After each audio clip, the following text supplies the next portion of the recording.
నమస్తే, welcome to hash tag you. నేను మీ Rajesh. Assembly parliament ఎన్నికలు, రెండు ఎన్నికలు తెలంగాణలో ముగిసిపోయాయి. ఇక మంత్రి పదవుల పంపకాలు కూడా జరిగిపోయాయి. ఇక పార్టీ పదవుల పంపకాలే మిగిలి ఉన్నటువంటి నేపథ్యం. దీంతో ఇప్పుడు బీజేపీ సంస్థాగతంగా ఎన్నికల ప్రక్రియ మొదలైంది. అయితే కొత్త అధ్యక్షుడిని నియమించే కసరత్తు కూడా ప్రస్తుతం కమలం పార్టీలో జరుగుతోంది. ఈ నేపథ్యంలో రాష్ట్ర కాషాయ దళపతి అయ్యేందుకు నలుగురు నేతలు తీవ్రంగా పోటీ పడుతున్నట్లుగా కొంత చర్చ జరుగుతుంది.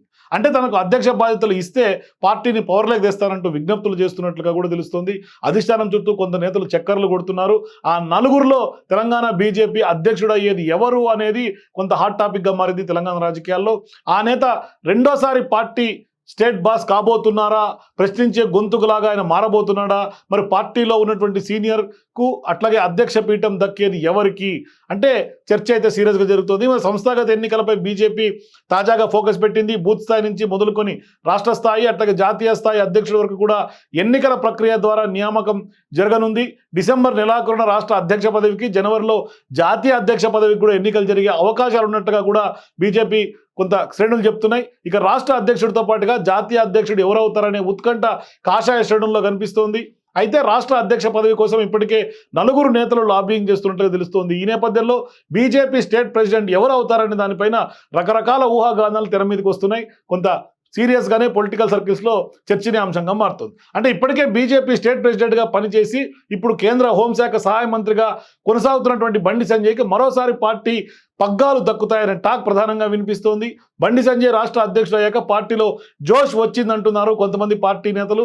ఆయన ఆధ్వర్యంలోని దుబ్బాక, హుజూరాబాద్ బైపోల్స్తో విజయంతో పాటుగా గ్రేటర్ ఎన్నికల్లో కూడా సత్తా చాటామన్నది బీజేపీ కూడా ఓవైపు అధిష్టానం కూడా నమ్ముతున్నటువంటి పరిస్థితి. అంటే అప్పటి బీఆర్ఎస్ ప్రభుత్వం మీద గట్టిగా పోరాడినటువంటి నేతగా బండి సంజయ్కి క్యాడర్లో గుర్తింపు ఉంది. సో ఇప్పుడు మళ్ళీ గ్రేటర్ ఎన్నికలు వస్తున్నటువంటి నేపథ్యంలో కొంత పార్టీ అధికారంలోకి వచ్చేందుకు పటిష్టత కావాలంటే ఖచ్చితంగా బండి సంజయ్కి కొంత అధ్యక్షుడిని చేస్తేనే బాగుంటుందన్న అభిప్రాయాలు ఎక్కువ శాతం పార్టీలో వినిపిస్తున్నాయి.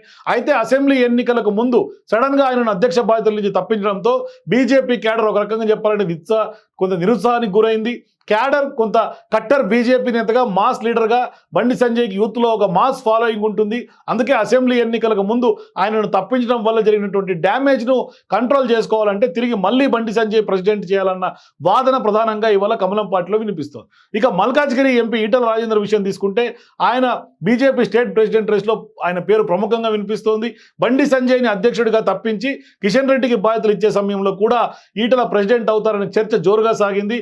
కానీ ఆయనకు బాధ్యతలు ఇవ్వలేదు కాషాయ అధిష్టానం. అయితే ఈటల రాజేందర్ని పార్టీ ప్రెసిడెంట్ చేస్తే బీసీకి కొంత అవకాశం ఇచ్చినట్లు ఉంటుందని పార్టీ భావిస్తున్నట్టుగా టాక్ వినిపిస్తోంది. ఇక మరో నేత మెదక్ ఎంపీ రఘునందన్ రావు తెర మీదకి వస్తుంది. ఆయన పేరు కూడా బీజేపీ స్టేట్ ప్రెసిడెంట్గా ఆయన కూడా రేస్లో ఉన్నారు. ఆయన బీజేపీలో పుట్టి పెరిగినటువంటి నేత కాకపోయినా ఆ పార్టీలో చేరగానే సిద్ధాంతాలను కొంత అడాప్ట్ చేసుకొని ఆర్ఎస్ఎస్ బ్యాక్గ్రౌండ్ నుంచి వచ్చినటువంటి నేతలా కూడా పార్టీ కోసం గలం వినిపిస్తూ ఉంటారు తరచుగా. అంతేకాదు ప్రశ్నించే గొంతుకుగా రఘునందన్కు ప్రజల్లో మంచి గుర్తింపు కూడా ఉంది. అసెంబ్లీ ఎన్నికల్లో కూడా దుబ్బాకలో ఓడిపోయినా పట్టుబట్టి మెదక్ ఎంపీ టికెట్ తెచ్చుకొని గెలిచి సత్తా చాటారని కూడా రఘునందన్కి ఓ రకమైనటువంటి పేరు తెలంగాణ రాజకీయాల్లో ఉంది. ఇప్పుడు అధ్యక్షుడిగా అవకాశం ఇస్తే పార్టీ బలోపేతం కోసం కూడా పని చేస్తారని కూడా ఆయన కూడా చెప్తున్నట్టుగా తెలుస్తోంది. సో ఇక మరో సీనియర్ లీడర్ మాజీ ఎమ్మెల్సీ రామచంద్రరావు, ఈయనకు కూడా పార్టీ అధ్యక్షుడి రేసులో కీలకంగా ఇవాళ ప్రముఖంగా పేరు వినిపిస్తుంది. ఆయన పార్టీలో మొదటి నుంచి ఉన్నటువంటి సీనియర్ నాయకులు, గ్రేటర్ బీజేపీ ప్రెసిడెంట్గా పనిచేసినటువంటి అనుభవం కూడా ఉంది. ఒకవేళ ఆయనకు పార్టీ ప్రెసిడెంట్ పగ్గాలు అప్పగిస్తే ఎలా ఉంటుందని కూడా అధిష్టానం ఆలోచిస్తున్నట్టు తెలుస్తోంది. ఇక మహబూబ్నగర్ ఎంపీ డీకే అరుణ, నిజామాబాద్ ఎంపీ ధర్మపురి అరవింద్ కూడా కాషాయ దళపతి రేసులో ఉన్నట్లుగా టాక్ వినిపిస్తోంది. ఆశావాహులు ఎక్కువగా ఉండటంతో సామాజిక సమీకరణాలు, రాజకీయ పరిస్థితులపై లెక్కలు వేసుకుంటోంది పార్టీ హైకమాండ్. ప్రస్తుత పరిస్థితిలో ఏ నేతకు అవకాశం ఇస్తే బాగుంటుందనే దానిపైన సీరియస్గా కసరత్తు చేస్తోంది. అధిష్టానం ఆలోచన ఎలా ఉన్నా నేతల లాబింగ్ మాత్రం పెద్ద ఎత్తున కొనసాగుతున్నట్లు తెలుస్తుంది. ఢిల్లీ చుట్టూ హైకమాండ్ చుట్టూ చక్కర్లు కొడుతున్నారు.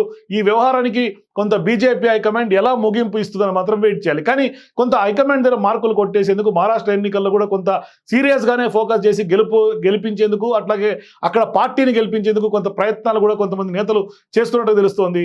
ఇట్లాంటి సందర్భాల్లో ప్రధానంగా మరి హైకమాండ్ డెసిషన్ ఏ విధంగా ఉంటుంది, కార్యకర్తల మనోభిష్టం మేరకు ఎవరిని కోరుకుంటారు బీజేపీ అధ్యక్షుడిగా, ఎవరికి అయ్యే లక్కీ ఛాన్స్ రాబోతుంది, మరి వస్తే పార్టీ ఎంత మేర కాంగ్రెస్ పార్టీ పైన పోరాడుతుంది, ఇవన్నీ కూడా కొన్ని ప్రశ్నలు మిగిలే ఉన్నాయి. మరి ఎవరికి ఇస్తే సమాధానం ఎట్లా ఉంటుంది, అది బీజేపీ ఎట్లా పరుగులు పెడుతున్నాయి మాత్రం వెయిట్ చేసి చూడాలి. మీరు కూడా ఎవరికి బీజేపీ అధ్యక్ష పదవి దక్కితే ఎట్లా ఉంటుంది, పార్టీ భవిష్యత్తు అట్లాగే కాంగ్రెస్ పార్టీ పైన పోరాటం భవిష్యత్తులో ఏ విధంగా ఉంటుంది, మీ అభిప్రాయాలు కామెంట్ రూపంలో తెలియజేయండి. For more videos please watch hash tag.